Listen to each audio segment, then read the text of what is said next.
창세기 45장 1절부터 15절 말씀. 요셉은 자기 종들 앞에서 더 이상 북받치는 감정을 억누를 수가 없었습니다.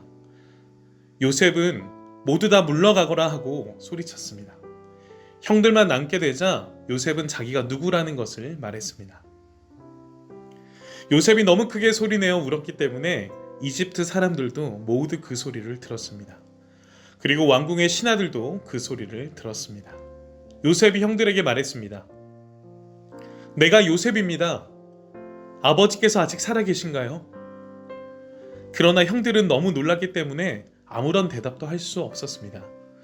요셉이 형들에게 말했습니다. 이리 가까이 오세요. 그러자 형들이 요셉에게 가까이 갔습니다. 요셉이 형들에게 말했습니다. 내가 여러분의 동생 요셉입니다. 형님들이 이집트의 노예로 팔았던 바로 그 요셉이란 말이에요. 하지만 이제는 염려하지 마세요. 저를 이곳에 판 일로 마음 아파하지 마세요. 하나님께서 저를 형님들보다 먼저 이곳에 보내셔서 사람들의 생명을 구하게 하신 것이니까요. 벌써 2년 동안 땅에서는 식물이 자라지 않고 있어요. 더구나 앞으로도 5년 동안은 심지도 못하고 거두지도 못할 것입니다. 그래서 하나님께서는 형님들과 형님들의 자손이 살아남도록 하려고 저를 먼저 이곳에 보내신 것이에요. 그러니 저를 이곳에 보내신 분은 형님들이 아니라 하나님이십니다. 하나님께서 저를 이집트의 왕의 가장 높은 신하로 만드셨습니다. 왕궁의 모든 일을 제가 맡고 있답니다. 저는 모든 이집트 땅의 주인입니다. 그러니 서둘러 이곳을 떠나서 아버지에게로 가세요. 가셔서 아버지에게 이렇게 말씀드려 주세요. 아버지의 아들 요셉이 이렇게 말했습니다.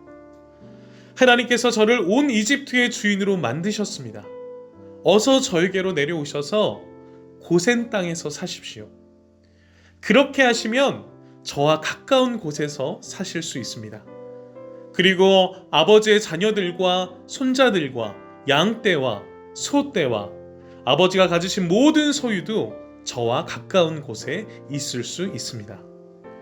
앞으로도 5년 동안 가뭄이 있을 터이니 제가 아버지를 보살펴 드리겠습니다. 그래서 아버지와 아버지의 가족과 아버지께서 가지신 모든 소유가 굶주리는 일이 없도록 하겠습니다. 형님들이나 내 동생 베냐민이 직접 봐서 알겠지만 지금 이 말을 하고 있는 나는 정말로 요셉이랍니다. 그러니 내가 이집트에서 얼마나 높은 사람이 되었는가를 아버지에게 말씀드리세요. 형님들이 보신 일을 모두 말씀드리세요. 자, 이제 서둘러서 아버지를 모셔오세요. 이 말을 마치고 요셉은 자기 동생 베냐민을 껴안고 울었습니다. 베냐민도 울었습니다. 그리고 요셉은 형들 모두에게 입을 맞추었습니다. 요셉은 형님들을 껴안으면서 울었습니다. 그제야 비로소 형들도 요셉과 말을 했습니다. 오늘 본문은 드디어 요셉이 형제들에게 자신의 정체를 드러내고 있습니다. 자신을 노예로 팔던 가족들의 변화된 모습 앞에 요셉은 북받치는 감정을 가지게 됩니다. 그리고 그 감정을 참지 못하고 자신의 정체를 드러내고 있습니다. 모든 신하들을 내어보내고 형들에게 외칩니다. 3절인데요. 내가 요셉입니다. 아버지께서 아직 살아있으세요? 이 한마디가 요셉의 삶이 어떠했는지를 나타내고 있습니다.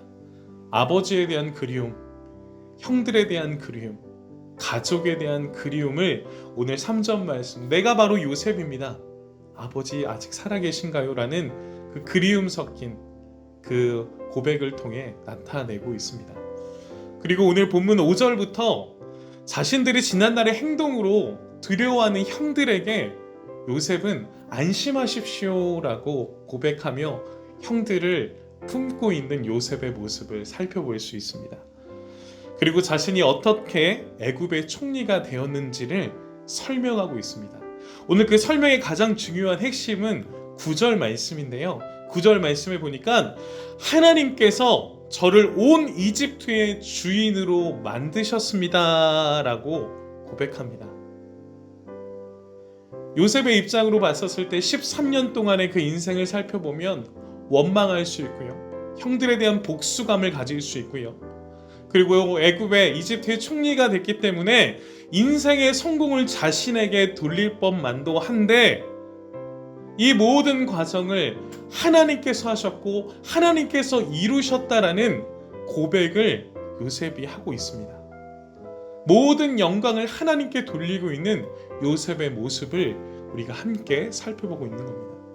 그리고 이 모든 계획이 7절 말씀에 보니까 야곱의 자손들을 살리기 위한 하나님의 구원하심이었다라고 요셉이 고백하고 있습니다.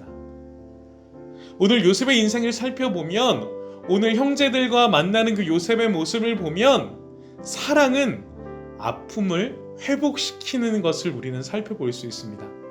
하나님의 사랑과 또 유다로 시작한 그 가족들의 사랑을 통해 13년 동안 아픔이었던 고통이었던 그 13년간의 모든 시간들이 회복되어지는 요셉의 인생을 우리가 함께 살펴보고 있는 것입니다.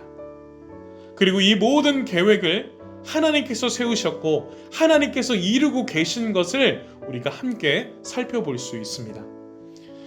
우리는 요셉의 인생을 볼 때 총리의 자리에 주목할 수도 있습니다. 그러나 요셉의 인생은 총리라는 성공의 목적을 두기보다 야곱의 가족을 이집트로 인도하시는 하나님의 계획, 그리고 그렇게 쓰임받았던 요셉의 삶, 요셉에게 주신 하나님의 비전에 우리는 주목할 수 있습니다.